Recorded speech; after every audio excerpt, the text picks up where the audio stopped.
ಈ ಬಲಪಂಥೀಯ ಮನಸ್ಥಿತಿಯೇ ಮಂಗಳೂರು ಮತ್ತು ದಕ್ಷಿಣ ಕನ್ನಡ ಜಿಲ್ಲೆಯ ಒಟ್ಟಾರೆ ಮಾನ ಮರ್ಯಾದೆಯನ್ನು ಇಡೀ ಅಂತಾರಾಷ್ಟ್ರೀಯ ಮಟ್ಟದಲ್ಲಿ ಹರಾಜಾಗ್ತಲೇ ಬಂದಿದೆ. ಮಂಗಳೂರಿಗೆ ನಿಜವಾಗ್ಲೂ ಬದಲಾಗಬೇಕಾಗಿರುವಂಥದ್ದು ಮಂಗಳೂರಿನ ಮನಸ್ಥಿತಿ. ದಕ್ಷಿಣ ಕನ್ನಡ ಜಿಲ್ಲೆ ಅನ್ನುವಂಥದ್ದೇ ಸೂಕ್ತವಾದಂಥ ಹೆಸರು. ಯಾಕಂತಂದರೆ ದಕ್ಷಿಣ ಕನ್ನಡ ಜಿಲ್ಲೆಯನ್ನು ಯಾವತ್ತೂ ಕೂಡ ಯಾವ ಇತಿಹಾಸದಲ್ಲಿ ಎಲ್ಲೂ ಕೂಡ ಅದರ ಇಡೀ ಜಿಲ್ಲೆಯನ್ನು ಮಂಗಳೂರು ಅಂತ ಕರೆದಂಥ ಇತಿಹಾಸನೇ. ತುಳುನಾಡನ್ನು ಕೂಡ ಮಂಗಳೂರು ಅಂತ ಕರೆದಂಥ ಇತಿಹಾಸ ಎಲ್ಲೂ ಕೂಡ ನಮಗೆ ದಾಖಲೆಗಳಲ್ಲಿ ಲಭ್ಯ ಆಗೋದಿಲ್ಲ. ಮಂಗಳೂರಿನ ಮಲ್ಲಿಗೆ ಸೌಹಾರ್ದತೆಯನ್ನು ಹರಡುತ್ತೆ ಅನ್ನುವಂಥದ್ದು ನಿಜ. ಆದರೆ ಮಂಗಳೂರಿನ ಮಲ್ಲಿಗೆ ಸೌಹಾರ್ದತೆಯನ್ನು ಹರಡುತ್ತೆ, ಮಲ್ಲಿಗೆಯ ಕೆಲಸವನ್ನು ನಾವ್ಯಾಕೆ ಮಾಡ್ತಾ ಇಲ್ಲ ಅನ್ನುವಂಥ ಪ್ರಶ್ನೆಯನ್ನು ಯಾಕೆ ಹೋರಾಟಗಾರರು ಕೇಳ್ತಾ ಇಲ್ಲ? ಗ್ರಾಮೀಣ ಪ್ರದೇಶಗಳಿಗೆ, ಅದರಲ್ಲೂ ಕೂಡ ಬೆಳ್ತಂಗಡಿ, ಪುತ್ತೂರು ಅಥವಾ ಸುಳ್ಯ ಈ ಭಾಗಗಳಿಗೆ ದೊಡ್ಡ ಅನ್ಯಾಯ ಆಗುತ್ತೆ. ದಿನಂಪ್ರತಿ ನಡೆಯುವಂತಹ ಮಾರಲ್ ಪೊಲೀಸಿಂಗ್ ಇರ್ಬೋದು, ಅಲ್ಲಿ ಒಂದು ಹುಡುಗಿ ಮಾಲ್ಗೆ ಹೋಗದೇ ಇರುವಂಥ ಪರಿಸ್ಥಿತಿ ಇರ್ಬೋದು, ಅಥವಾ ಬಸ್ಗಳಲ್ಲಿ ಹುಡುಗಿ ಜೊತೆಯಾಗಿ ಕೂತ್ಕೊಳ್ಳಿಕ್ಕೆ ಹಿಂಜರಿಯುವಂತಹ ಅಥವಾ ಕೂತ್ಕೊಂಡ್ರೆ ಹೊಡೆಯುವಂಥ ಪರಿಸ್ಥಿತಿ ಇರ್ಬೋದು. ಇವೆಲ್ಲವೂ ಬದಲಾಗದ ಹೊರತು, ಅಥವಾ ಧರ್ಮಗಳ ಮಧ್ಯೆ ದ್ವೇಷ ಏನಿದೆ ಇದೆಲ್ಲವೂ ಬದಲಾಗದ ಹೊರತು ಮಂಗಳೂರಿನ ಹೆಸರನ್ನು ಅಥವಾ ದಕ್ಷಿಣ ಕನ್ನಡ ಜಿಲ್ಲೆಯ ಹೆಸರನ್ನು ಬದಲಾವಣೆ ಮಾಡಿ ಏನೂ ಪ್ರಯೋಜನ ಇಲ್ಲ ಅನ್ನುವಂಥದ್ದು ಸ್ಪಷ್ಟ. ದಕ್ಷಿಣ ಕನ್ನಡ ಜಿಲ್ಲೆಯ ಹೆಸರು ಬದಲಾವಣೆಯ ಚರ್ಚೆ ಏನಿದೆ, ಅಭಿಯಾನ ಏನಿದೆ, ಇದು ಯಾಕೆ ಈ ಚರ್ಚೆ ಬಂತು ಅನ್ನುವಂಥದ್ದು ಬಹಳ ಮುಖ್ಯ ಆಗುತ್ತೆ. ಯಾರು ಇದನ್ನು ನಡೆಸ್ತಾ ಇದ್ದಾರೆ ಮತ್ತು ಇದರ ಹಿನ್ನೆಲೆ ಏನು ಅನ್ನುವಂಥದ್ದು ಬಹಳ ಮುಖ್ಯ ಆಗುತ್ತೆ. ದಕ್ಷಿಣ ಕನ್ನಡ ಜಿಲ್ಲೆಯನ್ನು ಯಾವತ್ತೂ ಕೂಡ ಯಾವ ಇತಿಹಾಸದಲ್ಲಿ ಎಲ್ಲೂ ಕೂಡ ಅದರ ಇಡೀ ಜಿಲ್ಲೆಯನ್ನು ಮಂಗಳೂರು ಅಂತ ಕರೆದಂಥ ಇತಿಹಾಸನೇ ಇಲ್ಲ. ಒಂದನೇದಾಗಿ. ಎರಡನೇದಾಗಿ ತುಳುನಾಡನ್ನು ಕೂಡ ಮಂಗಳೂರು ಅಂತ ಕರೆದಂಥ ಇತಿಹಾಸ ಎಲ್ಲೂ ಕೂಡ ನಮಗೆ ದಾಖಲೆಗಳಲ್ಲಿ ಲಭ್ಯ ಆಗೋದಿಲ್ಲ. ಮತ್ತು ಜನಪದ ಸಾಹಿತ್ಯದಲ್ಲೂ ಕೂಡ, ಜನಪದ ಐತಿಹ್ಯದಲ್ಲೂ ಕೂಡ ಈ ರೀತಿ ಇಡೀ ದಕ್ಷಿಣ ಕನ್ನಡ ಜಿಲ್ಲೆಯನ್ನು ಮಂಗಳೂರು ಅಂತ ಕರೆದಂಥ ಯಾವುದೇ ದಾಖಲೆಗಳು, ಐತಿಹ್ಯಗಳು ಇಲ್ಲ ಅನ್ನುವಂಥದ್ದು ಸ್ಪಷ್ಟ ಇದೆ. ಎರಡನೇದಾಗಿ, ದಕ್ಷಿಣ ಕನ್ನಡ ಜಿಲ್ಲೆ ಅನ್ನುವಂಥದ್ದೇ ಸೂಕ್ತವಾದಂಥ ಹೆಸರು. ಯಾಕಂತಂದರೆ ಈ ದಕ್ಷಿಣ ಕನ್ನಡ ಜಿಲ್ಲೆ ಏನಿದೆ, ಈ ಜಿಲ್ಲೆಯಲ್ಲಿರುವಂತಹ ಎಲ್ಲ ತಾಲೂಕುಗಳು ಕೂಡ ತನ್ನದೇ ಆದಂತಹ ಒಂದು ಸ್ವಾಯತ್ತ ಸಂಸ್ಕೃತಿಯನ್ನು ಹೊಂದಿದೆ. ಅಂದರೆ ತನ್ನದೇ ಆದಂತಹ ನಗರಗಳನ್ನು, ತನ್ನದೇ ಎಲ್ಲ ತಾಲೂಕುಗಳಲ್ಲಿ ನಗರಗಳು, ಎಲ್ಲ ತಾಲೂಕುಗಳಿಗೆ ಪ್ರತ್ಯೇಕವಾದಂಥ ಇತಿಹಾಸಗಳು ಎಲ್ಲವನ್ನು ಕೂಡ ಹೊಂದಿದೆ. ಯಾವತ್ತೂ ಕೂಡ ಇಡೀ ದಕ್ಷಿಣ ಕನ್ನಡ ಜಿಲ್ಲೆಯ ಇತಿಹಾಸ ಒಂದು ನಗರದ ಕೇಂದ್ರಿತವಾಗಿ ಇರಲಿಲ್ಲ. ಅದು ಟಿಪ್ಪು ಸುಲ್ತಾನ್ ಕಾಲ ಇರ್ಬೋದು, ಅದಕ್ಕಿಂತ ಮೊದಲಿದ್ದಂತಹ ಚೌಟರು, ಅಜಿಲರು, ಬಂಗರಸರು, ಈ ರೀತಿಯ ಅರಸರ ಆಳ್ವಿಕೆಯ ಕಾಲ ಇರ್ಬೋದು. ಈ ಎಲ್ಲ ಕಾಲದಲ್ಲೂ ಕೂಡ ಪ್ರತ್ಯೇಕವಾದಂತಹ ಅರಸು ಮನೆತನಗಳು ಪ್ರತ್ಯೇಕವಾದಂಥ ಅರಮನೆಯನ್ನು ಪ್ರತ್ಯೇಕವಾದಂಥ ಸ್ಥಳದಲ್ಲಿ ಹೊಂದಿದ್ದೇ ಹೊರತು ಮಂಗಳೂರು ಕೇಂದ್ರಿತವಾದಂಥ ಆಡಳಿತವನ್ನು ಇಡೀ ದಕ್ಷಿಣ ಕನ್ನಡ ಜಿಲ್ಲೆಯಲ್ಲಿ ಎಲ್ಲೂ ಕೂಡ ಯಾವುದೇ ರಾಜ ಮಾಡಿಲ್ಲ. ಆದ್ದರಿಂದ ದಕ್ಷಿಣ ಕನ್ನಡ ಜಿಲ್ಲೆ ಈ ಹಿಂದಿನಿಂದಲೂ ಕೂಡ ರಾಜನಿಲ್ಲದಂತಹ ಊರು ಅನ್ನುವಂಥ ಹೆಸರನ್ನು ಪಡೆದಿತ್ತು. ರಾಜನಿಲ್ಲದಂತಹ ಊರು ಅಂತಂದರೆ ಒಂದು ರಾಜ ದಕ್ಷಿಣ ಕನ್ನಡ ಜಿಲ್ಲೆಯನ್ನು, ಇಡೀ ಜಿಲ್ಲೆಯನ್ನು ಆಳ್ವಿಕೆ ಮಾಡಿದ್ದೇ ಇಲ್ಲ ಅನ್ನುವಂಥದ್ದು ಅಲ್ಲಿನ ಇತಿಹಾಸ ಹೇಳುತ್ತೆ. ಹಾಗಾಗಿ ಈಗಿನ ಕಾಲದಲ್ಲಿ ದಕ್ಷಿಣ ಕನ್ನಡ ಜಿಲ್ಲೆಯನ್ನು ಮಂಗಳೂರು ಅಂತ ಹೆಸರು ಚೇಂಜ್ ಮಾಡುವಂಥದ್ದೇನಿದೆ, ಅದು ಮತ್ತೆ ನಗರ ಕೇಂದ್ರಿತವಾದಂತಹ ಆಡಳಿತ ಪ್ರಕ್ರಿಯೆಗೆ ಚಾಲನೆ ಕೊಡುತ್ತೆ. ಇದು ಗ್ರಾಮೀಣ ಪ್ರದೇಶಗಳಿಗೆ, ಅದರಲ್ಲೂ ಕೂಡ ಬೆಳ್ತಂಗಡಿ, ಪುತ್ತೂರು ಅಥವಾ ಸುಳ್ಯ ಈ ಭಾಗಗಳಿಗೆ ದೊಡ್ಡ ಅನ್ಯಾಯ ಆಗುತ್ತೆ. ನಾವು ಆಡಳಿತ ವಿಕೇಂದ್ರೀಕರಣದ ಕಾಲದಲ್ಲಿದ್ದೀವಿ. ಈಗ ಈ ಆಡಳಿತ ವಿಕೇಂದ್ರೀಕರಣದಲ್ಲೂ ಕೂಡ ಅನ್ಯಾಯ ಆಗ್ತಾಯಿದೆ. ಈಗಲೂ ಆಡಳಿತ ವಿಕೇಂದ್ರೀಕರಣ ಜಾರಿಯಲ್ಲಿದ್ದರೂ ಕೂಡ ಗ್ರಾಮೀಣ ಪ್ರದೇಶಗಳಿಗೆ, ಸುಳ್ಯ, ಬೆಳ್ತಂಗಡಿ ಅಂಥ ತಾಲೂಕುಗಳಿಗೆ, ಹಲವಾರು ಕುಗ್ರಾಮಗಳಿಗೆ ಅನ್ಯಾಯ ಆಗ್ತಾಯಿದೆ. ಅನುದಾನ ಹಂಚಿಕೆಯಲ್ಲಿರ್ಬೋದು, ಅಥವಾ ರಾಜಕೀಯ ಸ್ಥಾನಮಾನ ಇರ್ಬೋದು, ಅಥವಾ ಅವಕಾಶಗಳ ಪಡೆದುಕೊಳ್ಳುವಿಕೆ ಇರ್ಬೋದು. ಇವೆಲ್ಲದರಲ್ಲೂ ಕೂಡ ಒಂದು ರೀತಿಯಲ್ಲಿ ಅಸಮಾನತೆ ಈಗಲೂ ಇದೆ. ಇದು ಆಡಳಿತ ವಿಕೇಂದ್ರೀಕರಣ ಆದ ನಂತರವೂ ಕೂಡ ಇದೆ. ಒಂದು ವೇಳೆ ಮಂಗಳೂರು ಸೆಂಟರ್ ಆದಂತಹ ಒಂದು ರಾಜಕಾರಣ ಅಥವಾ ಮಂಗಳೂರು ಸೆಂಟರ್ ಆದಂಥ ಆಡಳಿತ ನಡೆದಿದ್ದೇ ಆದಲ್ಲಿ ಮತ್ತೆ ಗ್ರಾಮೀಣ ಭಾಗಗಳಿಗೆ ಅನ್ಯಾಯ ಆಗುತ್ತೆ, ಮತ್ತೆ ಬೆಳ್ತಂಗಡಿ, ಸುಳ್ಯ, ಪುತ್ತೂರು ಈ ಭಾಗಗಳಿಗೆ ಅನ್ಯಾಯ ಆಗುತ್ತೆ, ಈ ಭಾಗಗಳಿಗೆ ಅವಕಾಶಗಳು ವಂಚಿತ ಆಗುತ್ತೆ ಅನ್ನುವಂಥದ್ದು ಬಹಳ ಸೂಕ್ಷ್ಮವಾಗಿ ನಾವು ಅರ್ಥ ಮಾಡ್ಕೊಳ್ಬೇಕಾಗತ್ತೆ. ಆದ್ದರಿಂದ ನಗರ ಕೇಂದ್ರಿತವಾದಂತಹ ಒಂದು ಚಿಂತನೆಗಳನ್ನು ಅಥವಾ ನಗರ ಕೇಂದ್ರಿತವಾದಂತಹ ಒಂದು ಹೆಸರುಗಳನ್ನು ಮಾಡುವ ಮೂಲಕ ಅದರ ರಾಜಕೀಯವಾಗಿ, ಸಾಮಾಜಿಕವಾಗಿ, ಆರ್ಥಿಕವಾಗಿ ಮಂಗಳೂರು ನಗರ ಕೇಂದ್ರಿತವಾಗಿ ಮಾಡೋದ್ರ ಮೂಲಕ ಇಡೀ ಜಿಲ್ಲೆಯ ಬೇರೆ ಬೇರೆ ತಾಲೂಕುಗಳಿಗೆ ಅನ್ಯಾಯ ಆಗುತ್ತೆ ಅನ್ನುವಂಥದ್ದು ಸ್ಪಷ್ಟ. ಇದು ಒಂದನೇದಾಗಿ. ಎರಡನೇದಾಗಿ, ಮಂಗಳೂರು ಅನ್ನುವಂಥ ಹೆಸರು ಬದಲಾವಣೆ ಏನಿದೆ ಅದು ಈಗ ತುಳು ಹೋರಾಟಗಾರರು ಅಥವಾ ತುಳುನಾಡಿನ ಹೋರಾಟಗಾರರು ಈ ಕೆಲಸವನ್ನು ಮಾಡ್ತಾ ಇದ್ದಾರೆ ಅನ್ನುವಂಥದ್ದು ಈಗಾಗಲೇ ಅಭಿಯಾನವನ್ನು ಪ್ರಾರಂಭವನ್ನು ಮಾಡಿದ್ದಾರೆ. ಮಂಗಳೂರಿಗೆ ನಿಜವಾಗ್ಲೂ ಬದಲಾಗಬೇಕಾಗಿರುವಂಥದ್ದು ಮಂಗಳೂರಿನ ಮನಸ್ಥಿತಿ, ದಕ್ಷಿಣ ಕನ್ನಡ ಜಿಲ್ಲೆಯ ಜನರ ಮನಸ್ಥಿತಿ. ಆ ಮನಸ್ಥಿತಿ ಏನು ಅಂತಂದರೆ ಬಲಪಂಥೀಯ ಮನಸ್ಥಿತಿಗಳು ಅಲ್ಲಿ ಬದಲಾವಣೆ ಆಗಬೇಕಾಗಿದೆ.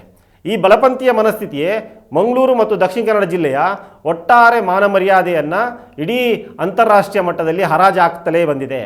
ಅದು ಪಬ್ ಅಟ್ಯಾಕ್ ಇರ್ಬೋದು, ಅದು ಹೋಮ್ ಸ್ಟೇ ಅಟ್ಯಾಕ್ ಇರ್ಬೋದು, ಅದು ಚರ್ಚ್ ದಾಳಿ ಇರ್ಬೋದು, ದಿನಂಪ್ರತಿ ನಡೆಯುವಂತಹ ಮಾರಲ್ ಪೊಲೀಸಿಂಗ್ ಇರ್ಬೋದು, ಅಲ್ಲಿ ಒಂದು ಹುಡುಗ ಹುಡುಗಿ ಮಾಲ್ಗೆ ಹೋಗದೇ ಇರುವಂಥ ಪರಿಸ್ಥಿತಿ ಇರ್ಬೋದು, ಅಥವಾ ಬಸ್ಗಳಲ್ಲಿ ಹುಡುಗ ಹುಡುಗಿ ಜೊತೆಯಾಗಿ ಕೂತ್ಕೊಳ್ಳಿಕ್ಕೆ ಹಿಂಜರಿಯುವಂತಹ ಅಥವಾ ಕೂತ್ಕೊಂಡ್ರೆ ಹೊಡೆಯುವಂಥ ಪರಿಸ್ಥಿತಿ ಇರ್ಬೋದು.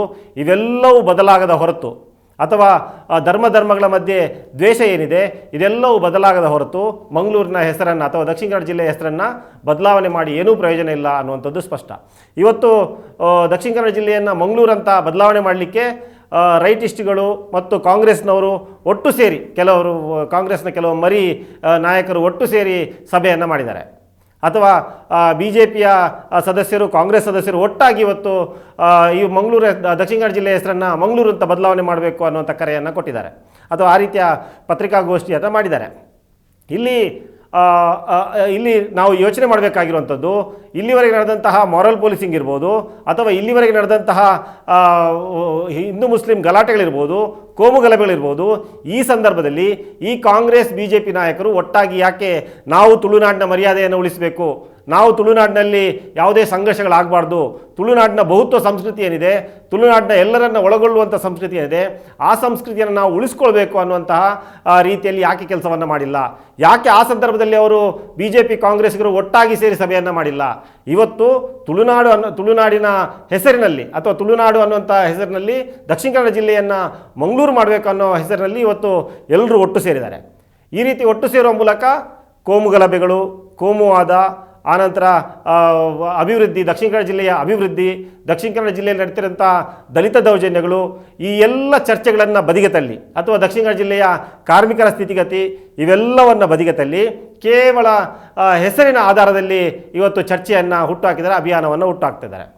ದಕ್ಷಿಣ ಕನ್ನಡ ಜಿಲ್ಲೆಯಲ್ಲಿ MRPL ಅನ್ನುವಂಥ ಒಂದು ಸಂಸ್ಥೆ ಇದೆ, ONGC ಅನ್ನುವಂತಹ SEZ ಪ್ರಾಯೋಜಕತ್ವ ಸಂಸ್ಥೆ ಇದೆ, SEZನ್ನು ಪ್ರಾಯೋಜಿಸ್ತಾ ಇರುವಂಥ ಸಂಸ್ಥೆ ಇದೆ.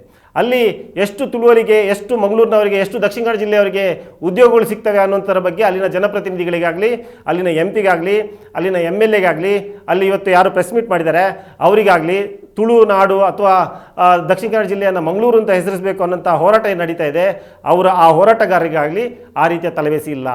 ಮಂಗಳೂರಲ್ಲಿ ಇತ್ತೀಚೆಗೆ MRPLನಲ್ಲಿ ಇತ್ತೀಚೆಗೆ 179 ಹುದ್ದೆಗಳಿಗೆ ಉತ್ತರ ಭಾರತೀಯರನ್ನು ಮತ್ತು ಬೇರೆ ಬೇರೆ ರಾಜ್ಯಗಳವರನ್ನು ನೇಮಕ ಮಾಡುವಂಥ ಪ್ರಕ್ರಿಯೆ ಪ್ರಾರಂಭ ಆಯಿತು. ನಾವು ಅದರ ಬಗ್ಗೆ ದೊಡ್ಡದಾದ ಧ್ವನಿಯನ್ನು ಎತ್ತಿದ್ವಿ. ನಾನು ಆವಾಗ ವಾರ್ತಾಭಾರತಿಗೆ ಒಂದು ದೀರ್ಘವಾದಂಥ ಲೇಖನವನ್ನು ಕೂಡ ಬರೆದಿದ್ದೆ, ಮತ್ತು ಬೇರೆ ಬೇರೆ ಜನಪರ ಹೋರಾಟಗಾರರು ಪ್ರತಿಭಟನೆಯನ್ನು ಮಾಡಿದರು, ಮತ್ತು ಆ ಒಂದು ನೇಮಕಾತಿಯನ್ನು ತಡೆ ಹಿಡಿಬೇಕು ಅನ್ನುವಂಥ ಆಂದೋಲನವನ್ನು ಮಾಡಿದರು. ಆ ಸಂದರ್ಭದಲ್ಲಿ ತುಳುವರಿಗೆ ಅನ್ಯಾಯ ಆಗ್ತಾ ಇದೆ, ಯಾಕೆ ಸ್ಥಳೀಯರಿಗೆ ಉದ್ಯೋಗವನ್ನು ಕೊಡ್ತಾ ಇಲ್ಲ, ಯಾಕೆ ಸ್ಥಳೀಯರಿಗೆ ಅವಕಾಶಗಳಿಲ್ಲ ಅನ್ನುವಂಥ ಪ್ರಶ್ನೆಯನ್ನು ಈ ಹೋರಾಟಗಾರರು ಪ್ರಶ್ನೆಯನ್ನು ಮಾಡಿಲ್ಲ, ಯಾಕೆ ಅನ್ನುವಂಥ ಪ್ರಶ್ನೆಯನ್ನು ನಾವು ಕೇಳಬೇಕಾಗಿದೆ. ಇವತ್ತು ಪ್ರೆಸ್ ಮೀಟಲ್ಲಿ ಹೇಳಿದರು, ಮಂಗಳೂರು ಮಲ್ಲಿಗೆ ಇದೆ, ಮಂಗಳೂರು ಹೆಂಚು ಇದೆ, ಮಂಗಳೂರು ಟೈಲ್ಸ್ ಅಂತ ಹೇಳ್ತಾರೆ, ನಾವು ಮಂಗಳೂರಿಗರು ಅಂತ ಹೇಳ್ತಾರೆ, ಆದ್ದರಿಂದ ಇದನ್ನು ಮಂಗಳೂರು ಅಂತ ಮಾಡಬೇಕು ಅಂತೇಳಿ. ಮಂಗಳೂರಿನ ಮಲ್ಲಿಗೆ ಸೌಹಾರ್ದತೆಯನ್ನು ಹರಡುತ್ತೆ ಅನ್ನುವಂಥದ್ದು ನಿಜ, ಆದರೆ ಮಂಗಳೂರಿನ ಮಲ್ಲಿಗೆ ಸೌಹಾರ್ದತೆಯನ್ನು ಹರಡುತ್ತೆ, ಮಲ್ಲಿಗೆಯ ಕೆಲಸವನ್ನು ನಾವ್ಯಾಕೆ ಮಾಡ್ತಾ ಇಲ್ಲ ಅನ್ನೋಂಥ ಪ್ರಶ್ನೆಯನ್ನು ಯಾಕೆ ಹೋರಾಟಗಾರರು ಕೇಳ್ತಾ ಇಲ್ಲ? ಯಾಕೆ ಆ ತುಳುನಾಡಿನ ತುಳು ಹೋರಾಟಗಾರ ಯಾರಿದ್ದಾರೆ ಅವರು ಆ ಪ್ರಶ್ನೆಯನ್ನು, ಮಂಗಳೂರು ಮಲ್ಲಿಗೆಯ ಕೆಲಸವನ್ನು ನಾವ್ಯಾಕೆ ಮಾಡ್ತಾ ಇಲ್ಲ ಅನ್ನೋಂಥ ಪ್ರಶ್ನೆಯನ್ನು ಅವರು ಕೇಳ್ಕೋಬೇಕು. ಮಂಗಳೂರಿನ ಹಂಚು ಕಾರ್ಖಾನೆ ಏನಿದೆ, ಆ ಕಾರ್ಖಾನೆಯ ಕಾರ್ಮಿಕರ ಪರಿಸ್ಥಿತಿ ಈಗ ಯಾವ ರೀತಿ ಇದೆ? ಆ ಹಂಚು ಕಾರ್ಖಾನೆಗಳು ಈಗ ಯಾಕೆ ನಾಶ ಆದವು? ಈ ಪ್ರಶ್ನೆಗಳನ್ನು ಕೂಡ ಕಾಂಗ್ರೆಸ್ BJPಯ ನಾಯಕರು ಇವತ್ತು ಮಂಗಳೂರಿನ ದಕ್ಷಿಣ ಕನ್ನಡ ಜಿಲ್ಲೆಯ ಹೆಸರನ್ನು ಮಂಗಳೂರು ಅಂತ ಬದಲಾವಣೆ ಮಾಡಲಿಕ್ಕೆ ಹೊರಟಂಥ ನಾಯಕರಾಗಿದ್ದಾರೆ, ಅವರು ಆ ಪ್ರಶ್ನೆಗೆ ಉತ್ತರವನ್ನು ಕೊಡಬೇಕಾಗತ್ತೆ. ಎಲ್ಲಕ್ಕಿಂತ ಮುಖ್ಯವಾಗಿ ಇಲ್ಲಿ ಮಂಗಳೂರು ಸೆಂಟರ್ ಆದಂತಹ ರಾಜಕಾರಣ ಏನು ಈಗಾಗಲೇ ನಡೀತಾ ಇದೆ, ಅಥವಾ ಈಗಾಗಲೇ ನಗರ ಕೇಂದ್ರಿತ ರಾಜಕಾರಣ ಏನು ನಡೀತಾ ಇದೆ, ನಗರ ಕೇಂದ್ರಿತ ಅಭಿವೃದ್ಧಿ ಏನು ನಡೀತಾ ಇದೆ, ಅದಕ್ಕೆ ಈ ದಕ್ಷಿಣ ಕನ್ನಡ ಜಿಲ್ಲೆಯನ್ನು ಮಂಗಳೂರು ಅಂತ ಬದಲಾವಣೆ ಮಾಡಿದರೆ ಅದಕ್ಕೆ ಇನ್ನಷ್ಟು ಪುಷ್ಟಿ ಕೊಡುತ್ತೆ. ಆದ್ದರಿಂದ ಇವತ್ತು ದಕ್ಷಿಣ ಕನ್ನಡ ಜಿಲ್ಲೆಯಲ್ಲಿ ಬದಲಾವಣೆ ಆಗಿರಬೇಕಾಗಿರುವಂಥದ್ದು ಜನರ ಮನಸ್ಥಿತಿಯೇ ಹೊರತು ಅದರ ಹೆಸರಲ್ಲ ಅನ್ನುವಂಥದ್ದು ಬಹಳ ಮುಖ್ಯ ಆಗುತ್ತೆ. ದಕ್ಷಿಣ ಕನ್ನಡ ಜಿಲ್ಲೆ ಅನ್ನುವಂಥದ್ದು ಹಲವಾರು ತಾಲೂಕುಗಳ ಒಕ್ಕೂಟ, ಆದ್ದರಿಂದ ದಕ್ಷಿಣ ಕನ್ನಡ ಜಿಲ್ಲೆ ಅಂತಂದರೆ ಒಂದು ನಗರ, ಒಂದು ಪ್ರದೇಶ ಅಲ್ಲ. ಈ ರೀತಿಯ ಒಕ್ಕೂಟ ವ್ಯವಸ್ಥೆಯನ್ನು ಈ ಜಿಲ್ಲೆಯಲ್ಲಿರುವಂತಹ ಸಣ್ಣ ಒಕ್ಕೂಟ ವ್ಯವಸ್ಥೆಯನ್ನು ಹಾಳು ಮಾಡಿ ಒಂದು ನಗರ ಕೇಂದ್ರಿತವಾದಂತಹ ಆಡಳಿತ ಬರುವಂಥದ್ದೇನಿದೆ ಅದು ಬಹಳ ಅಪಾಯಕಾರಿಯಾಗಿರುವಂಥದ್ದು. ನಾವು ಹಳ್ಳಿಗಳನ್ನು ಸುತ್ತಾಡಿದರೆ ಗೊತ್ತಾಗುತ್ತೆ. ದಕ್ಷಿಣ ಕನ್ನಡ ಜಿಲ್ಲೆಯ ಬೆಳ್ತಂಗಡಿಯ, ಕೊಕ್ಕಡ, ಪಟ್ರಮೆ ಅಥವಾ ಆದಿವಾಸಿಗಳ ಪ್ರದೇಶಗಳು ಅಥವಾ ಮಲೆಕುಡಿಯರ ಪ್ರದೇಶಗಳು, ದಲಿತರ ಪ್ರದೇಶಗಳು ಮತ್ತು ದಲಿತರ ಕೇರಿಗಳು, ಅನಂತರ ಇದು ಯಾವುದು ಸುಳ್ಯ, ಸಂಪಾಜೆ, ಸಂಪ್ಯ, ಈ ರೀತಿಯ ಹಳ್ಳಿಗಳನ್ನು ಸುತ್ತಾಡಿದರೆ ಅಲ್ಲಿ ಇನ್ನೂ ಕೂಡ ನಮ್ಮ ಆಡಳಿತ ವ್ಯವಸ್ಥೆ ರೀಚ್ ಆಗಲಿಕ್ಕೆ ಸಾಧ್ಯ ಆಗಿಲ್ಲ. ಯಾಕೆ ಅಂತಂದರೆ ನಗರ ಕೇಂದ್ರಿತವಾದಂಥ ಅಭಿವೃದ್ಧಿ. ಮತ್ತೆ ನಾವು ದಕ್ಷಿಣ ಕನ್ನಡ ಜಿಲ್ಲೆಯನ್ನು ಮತ್ತಷ್ಟು ನಗರ ಕೇಂದ್ರಿತವನ್ನಾಗಿ ಮಾಡಿದರೆ ಇಡೀ ಜಿಲ್ಲೆಯ ಗ್ರಾಮೀಣ ಪ್ರದೇಶಗಳು ಮತ್ತು ಬೇರೆ ಬೇರೆ ತಾಲೂಕುಗಳು ಅನ್ಯಾಯಕ್ಕೊಳಗಾಗುತ್ತೆ ಅನ್ನುವಂಥದ್ದರ ಸ್ಪಷ್ಟತೆ ನಮಗಿರಬೇಕು. ಅದರ ಜೊತೆಗೇ ಈಗಿರುವಂತಹ ಕೋಮುವಾದದ ಚರ್ಚೆ ಏನಿದೆ, ಈಗ ಮೊನ್ನೆ ಅಶ್ರಫ್ ಮತ್ತು ರೆಹಮಾನ್ ಅವರ ಕೊಲೆಯ ನಂತರ ನಡೆದಂಥ ದೊಡ್ಡ ಮಟ್ಟದ ಕೋಮುವಾದಿಗಳ ವಿರುದ್ಧದ ಚರ್ಚೆ ಏನಿದೆ, ಆ ಚರ್ಚೆಯನ್ನು ಇವತ್ತು ಡೈವರ್ಟ್ ಮಾಡಲಿಕ್ಕೋಸ್ಕರ ಈ ರೀತಿಯ ದಕ್ಷಿಣ ಕನ್ನಡ ಜಿಲ್ಲೆಯ ಹೆಸರು ಬದಲಾವಣೆಯ ಚರ್ಚೆಯನ್ನು ಮುನ್ನೆಲೆಗೆ ತರ್ತಾ ಇದ್ದಾರೆ ಅನ್ನುವಂಥದ್ದು ಕೂಡ ಬಹಳ ಮುಖ್ಯ ಆಗುತ್ತೆ.